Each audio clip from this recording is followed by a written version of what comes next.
Yep.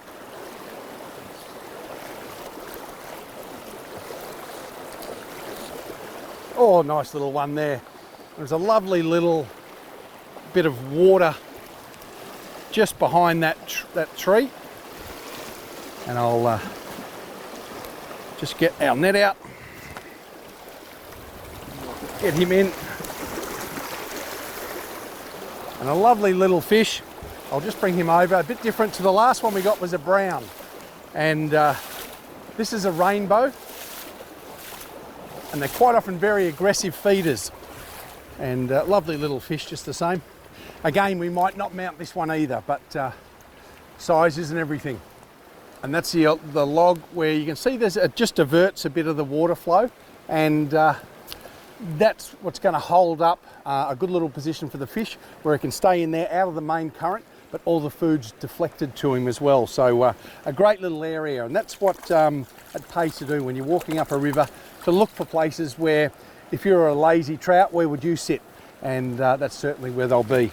And we'll get this little beautiful little fish and a rainbow there. Even with wet hands, they're slippery little customers. And you can just see the difference there. There's no red spots. There is that red streak right along the top there, and they quite often have that little bit of red on the gills there and spots on the tail. So they're a beautiful little fish and very aggressive feeders, which is good for fly fishermen. So that's a great little fish there. I'll just get that hook out. And this little river, and most of the rivers here, have got a mixture of browns and rainbows. And the browns tend to be a little bit more cautious. And the rainbows tend to help us fly fishermen out.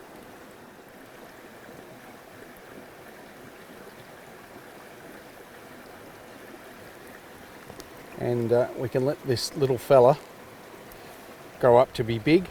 Rainbows in the wild will probably live for 5 to 6 to 7 to 8 years, and they can grow quite big. Generally in a river like this, like that's probably your average size. That to about a pound is quite a reasonable fish, but you can get them 2 pound, 3 pound, and he's pretty good, and off he goes. So yeah, so getting a fish like that just makes you realise you're doing the right thing. You've got to change things. Might be your indicator, might be the weight of the fly, might be where you're casting to make sure that it gets down to that depth, and then it all comes about and works out. And it just, not that it's the most important thing in the world, whether you catch fish or not, it's not life-threatening, but it just makes you feel a whole lot better.